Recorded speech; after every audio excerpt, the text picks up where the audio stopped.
Police training यानी SVPNPA जाने से पहले आईपीएस उम्मीदवारों को क्या क्या करना होता है और रिपोर्टिंग की पूरी प्रक्रिया क्या होती है।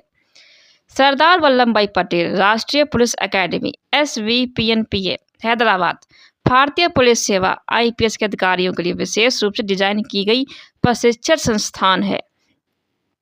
यहाँ आईपीएस अधिकारियों को पुलिसिंग, नेतृत्व और कानून व्यवस्था का गहन प्रशिक्षण दिया जाता है। ट्रेनिंग में रिपोर्टिंग से पहले आईपीएस उम्मीदवारों को कई चरणों से गुजरना होता है, जैसे कि सिविल सेवा परीक्षा पास करना। पुलिस ट्रेनिंग के लिए भेजे जाने से पहले उम्मीदवार को यूपीएससी की परीक्षा पास करनी होती है। ये परीक्षा भारत की सबसे कठिन परीक्षाओं में से एक होती है। परीक्षा 3 चरणों में आयोजित होती है। प्री एग्जाम, यह एग्जाम केवल क्वालिफाइंग होता है। इसमें 2 पेपर होते हैं, समान अध्ययन और सीसेट।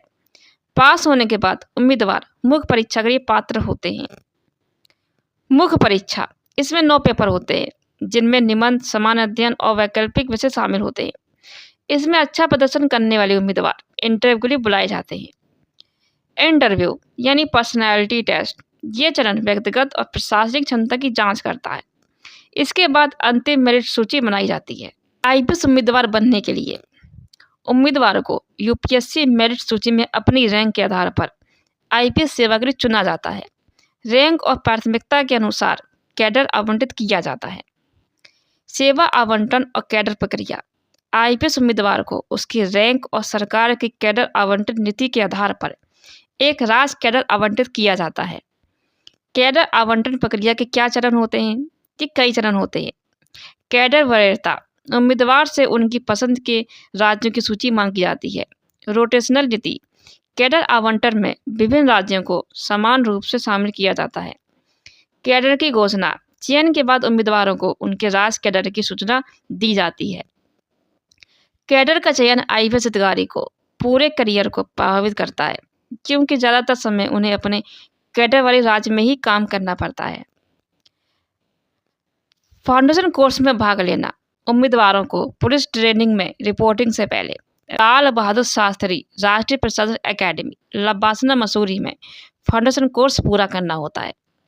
इस कोर्स के कई उद्देश्य होते हैं, जैसे प्रशासनिक सेवाओं की बुनियादी जानकारी देना, विभिन्न सेवाओं के अधिकारियों के बीच नेटवर्किंग और सामूहिक सोच को प्रोत्साहित करना। फाउंडेशन कोर्स के मुख्य घटक जैसे कि शारीरिक फिटनेस, दैनिक शारीरिक अभ्यास और योग सत्र।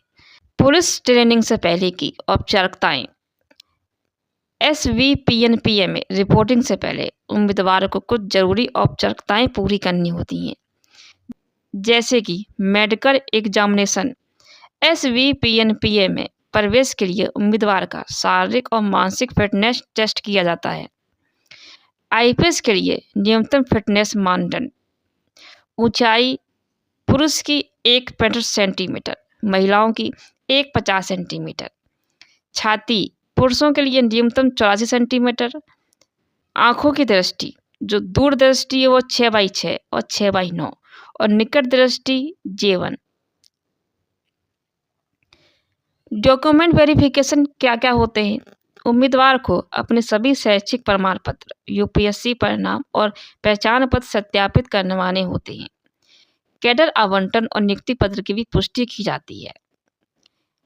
रिपोर्टिंग के लिए उम्मीदवारों को अपनी राज्य कैडर और फाउंडेशन कोर्स से यात्रा करनी होती है। उन्हें एकेडमी द्वारा निर्दिष्ट समय पर रिपोर्टिंग करना होता है। रिपोर्टिंग आईपीएस अधिकारियों के पास शिक्षा का पहला कदम होता है।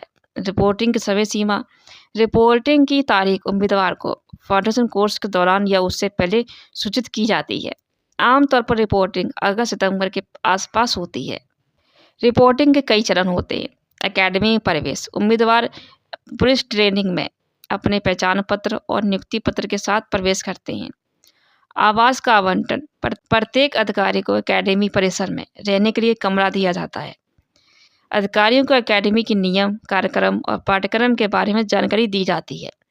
प्रशिक्षण के लिए आवश्यक उपकरण और वर्दी प्रदान की जाती है। प्रशिक्षण शुरू होने से पहले की तैयारी, आईपीएस अधिकारियों को एकेडमी में अपने प्रशिक्षण के लिए मानसिक और शारीरिक रूप से तैयार रहना चाहिए।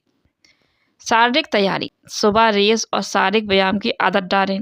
सही खान-पान और फिटनेस पर ध्यान दें। मानसिक तैयारी, संविधान, भारतीय दंड संहिता, दंड प्रक्रिया संहिता और साक्ष्य अधिनियम का अध्ययन करें। सामरिक सोच और नेतृत्व कौशल को विकसित करें। आवश्यक सामग्री, व्यक्तिगत दस्तावेज, आधार कार्ड, पासपोर्ट और बैंक विवरण। फिटनेस से संबंधित उपकरण जैसे जूते, ट्रैक सूट, अध्ययन सामग्री और किताबें।